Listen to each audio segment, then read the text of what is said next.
Welcome back. If you've just joined us, you're watching the news at 10 on Channels Television, coming to you live from Lagos. A reminder of our top stories.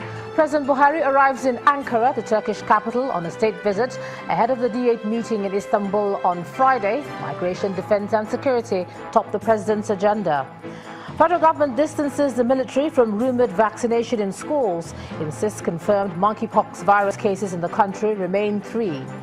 House of Representatives to probe termination of contract with Intels by the federal government. Demands reinstatement of agreement pending outcome of investigation.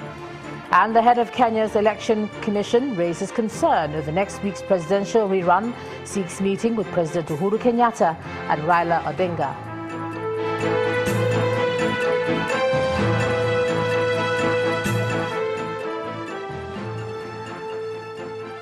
A quick reminder that for more on our top stories and others, please visit our website channelstv.com and youtube.com/channelsweb.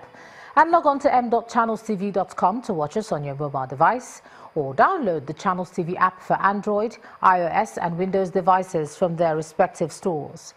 The Channels TV and Channels 24 app will give you access to news and updates.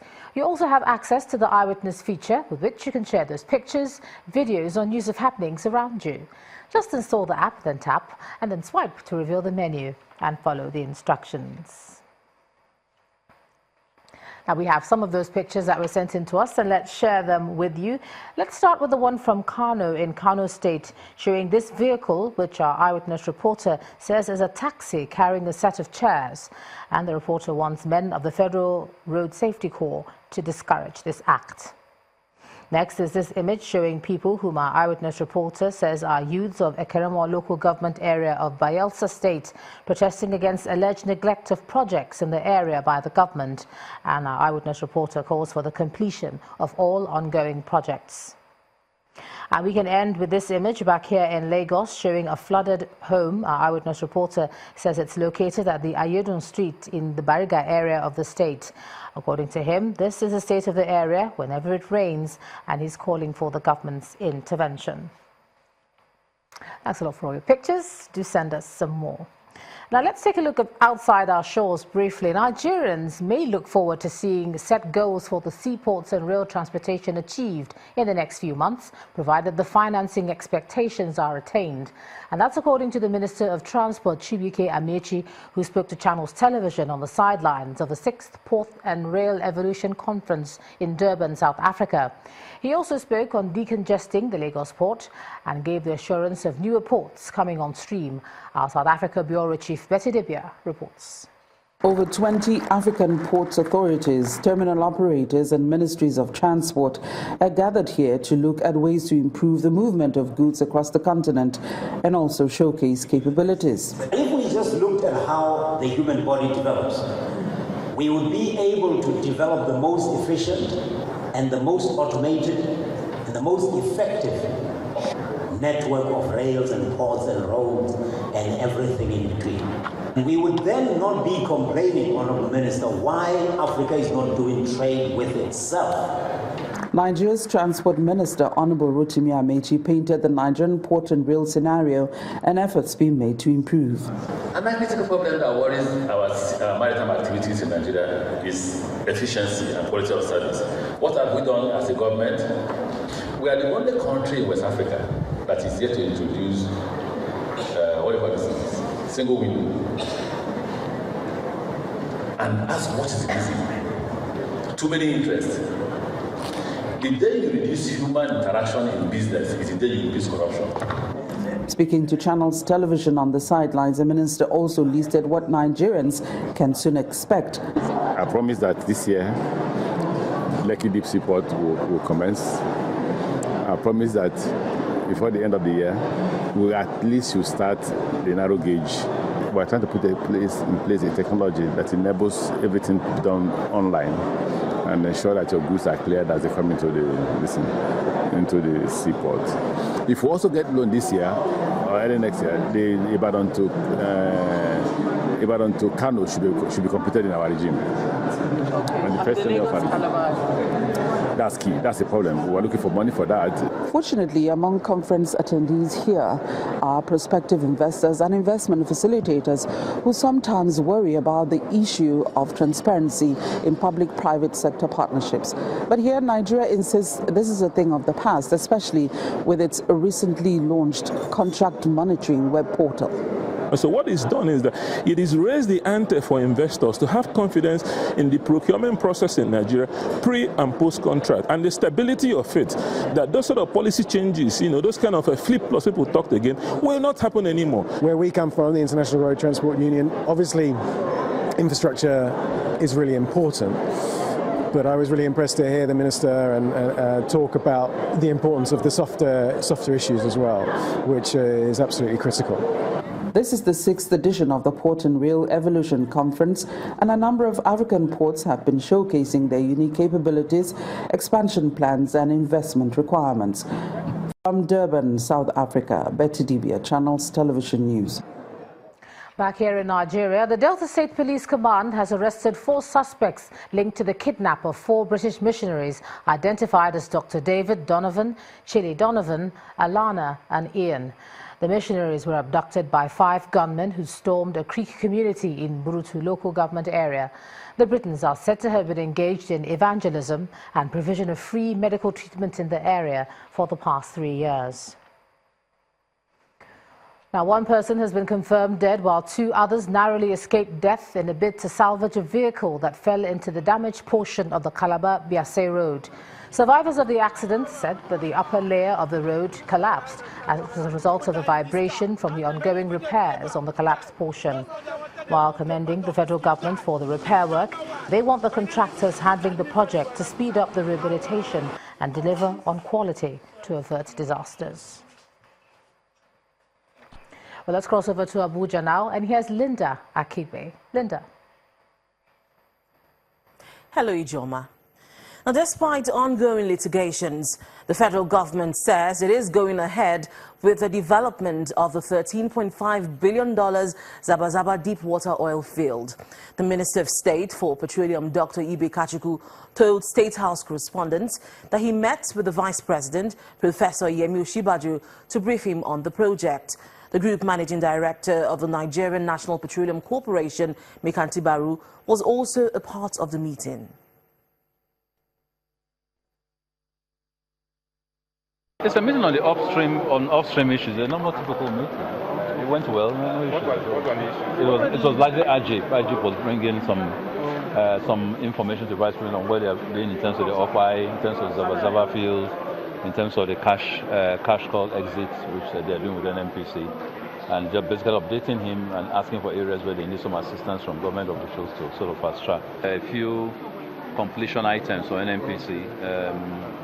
Largely the opening up for the escrow account, that sort of stuff, which they need to fasten up on. But we're far gone on that. The instrumental payments are already going on. I think NNPC is undertaking by October, end of this month, early next month, to complete that whole process. So it's going on very well. Former President Goodluck Jonathan has paid a visit to former military president General Ibrahim Babangida at his residence in Minna, Niger State.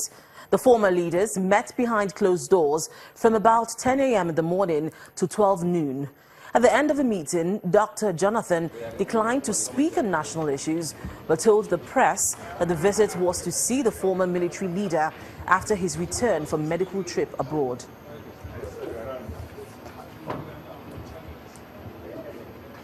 The land dispute between the Nigerian Air Force and Alagbado community in Kwara State has been resolved after intervention by the State House of Assembly. But the terms on which the Air Force agreed to part with portions of the encroached land is not going down well with members of the Alagbado community. In our community report tonight, we bring you the latest development on the issue.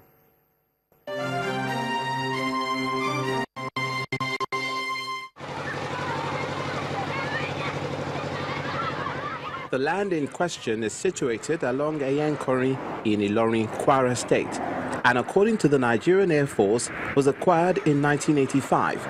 But non-development led to encroachment of about 20 hectares by the locals, with about 260 structures built on it.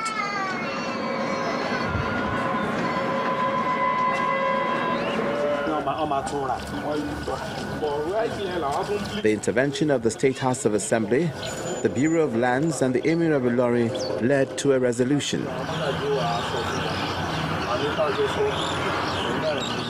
The resolution is this: one, the Air Force is not going to demolish anybody's house that is already on the land.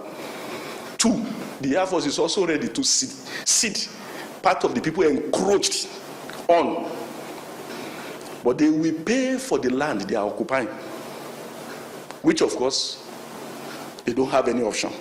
The house is not going to be demolished. They will not carry the houses away. Nobody is going to intimidate them. Nobody is ready to harass them. The chief of their staff is ready to protect and support them. But the truth of the matter is that they will pay for the land which they are occupying, which they agree to.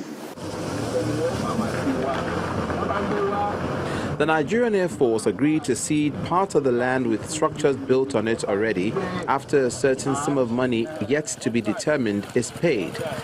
But the community, in response, wants it given freely, as they claim to have bought the land beforehand. We already bought the land before. We pay to the mortgages. So secondly, if the Nigerian Air Force wants to collect the money now, that's one will mean that we pay twice. And the situation of things in Nigeria now, there's no money, especially in our state. People has hold the money through the microfinance bank, through the Lapo ship, to get the money to build all these houses. So we plead to them to free us on case of variety. The Bureau of Lands, which was part of the negotiating team, noted that the stay by the community on the land needs to be regularized, as they cannot procure titles on land legally owned by the Air Force. There will be a proper regularization of their stay, and that will be drawn out between the Air Force Authority and the Bureau of Lands, because as it is now, they cannot procure title, as the Air Force has a subsisting title on the total area, and I think the area is about 10 or 15, about between 10 and 15 hectares that has been so designated. And if their stay will now be regularized, it will be within a modality to be fashioned between the Bureau of Lands and the Nigerian Air Force Authority. With ownership of the land settled in favor of the Nigerian Air Force, the community appears to have little choice than allow the law take its course and negotiate favorable terms with the Nigerian Air Force.